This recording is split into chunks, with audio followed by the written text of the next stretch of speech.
வணக்கம் மக்களே. இன்றைக்கி தான் லிண்டல் காங்கிரீட் நம்ம போட போகிறோம். மழை வந்து காலையிலேருந்து விடவே இல்லை, பெஞ்சிக்கிட்டு தான் இருக்குது. இருந்தாலும் பரவாயில்லன்னு ஆளுங்களை வர சொல்லியாச்சு. ஏன்னா மற்ற வேலைகளை பார்த்துட்டு இருந்தோம்னா நம்ம இடையில வந்து காங்கிரீட்டை ஸ்டார்ட் பண்ணிடலாம் மழை விட்டுச்சுன்னா அப்படின்ட்டு வந்து ஃபஸ்ட்டு மட்டம் பார்க்குறாங்க. மட்டம் பார்த்துக்கிட்டு இருக்காங்க கொத்தனார்லாம் வந்து. அப்புறம் பார்த்திங்கன்னா ஒரு பக்கம் வாழை மட்டை எடுத்து இந்த கேப்பில் எல்லாம் வாழை மட்டையை வச்சுக்கிட்டு இருந்தோம். அப்புறம் எலக்ட்ரிஷியன் பைப் போட்டதெல்லாம் இருக்குல்ல, அது கீழே எல்லாம் வந்து வாழை மட்டை வச்சா தான் கொஞ்சம் காங்கிரீட் போய் அதை கவர் பண்ணாமல் இருக்கும். அதை விட்டுட்டு கொஞ்சம் வெயில் காட்டினதுனால நம்ம காங்கிரீட் ஆளுங்களை வர வச்சுட்டோம். அவங்க வந்துட்டாங்க. அப்புறம் எல்லோரும் சாப்பிட்டு முடித்த பிறகு காங்கிரீட் ஸ்டார்ட் பண்ணிட்டோம். காங்கிரீட் போடும்போது பார்த்திங்கன்னா கரெக்டான ரேஷியோவில் போடணும். அது எதுவும் மிஸ் ஆகிடக்கூடாதுங்கிறதுக்காக நான் வந்து கையிலே சின்ன ஒரு பேப்பர் மாரி வச்சு நோட் பண்ணிக்கிட்டு இருந்தேன். அதை நான் ரெடி பண்ணி எடுத்துகிட்டு வந்துட்டேன்.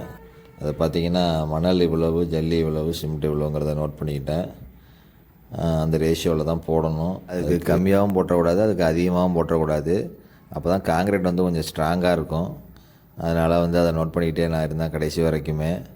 பார்த்திங்கன்னா காங்கிரீட் வந்து கொஞ்சம் ஃபாஸ்ட்டாக போயிட்டு இருந்துச்சு. ஏன்னா மழை வந்துடுமோ அப்படின்னு சொல்லிட்டு எல்லோரும் ஒரு பயத்திலே வேலை பார்த்துக்கிட்டு இருந்தோம். வேறு வழி இல்லை, நம்ம இன்றைக்கி போட்டு தான் ஆகணும். காங்கிரீட் பார்த்திங்கன்னா ஒரு 3/4 வந்துருச்சு. ஒரு ஸ்டார்ட் பண்ணதுலேருந்து ஒரு 4 மணி நேரம் ஆயிடுச்சு. இதான் ஃபினிஷிங் பண்ணது. அடுத்த நாள் காலையில் போய் நான் எடுத்தது. எப்படி இருக்குன்னு பாருங்கள். இதான் ஃபினிஷிங் ஸ்டேஜு. ஒரு வழியாக நம்ம வந்து லிண்டல் காங்கிரீட்டாக முடிச்சிட்டோம். ஒரு பெருமூச்சு விட்ட மாதிரி இருக்குது. ஏன்னா இதில் வந்து வேலை வந்து எக்கச்சக்கமான வேலை இருந்துச்சு. ரூஃபில் கூட இவ்வளோ வேலை இருக்காது அப்படின்னு சொன்னாங்க. அடுத்த வீடியோவில் சந்திக்கிறேன். நன்றி மக்களே.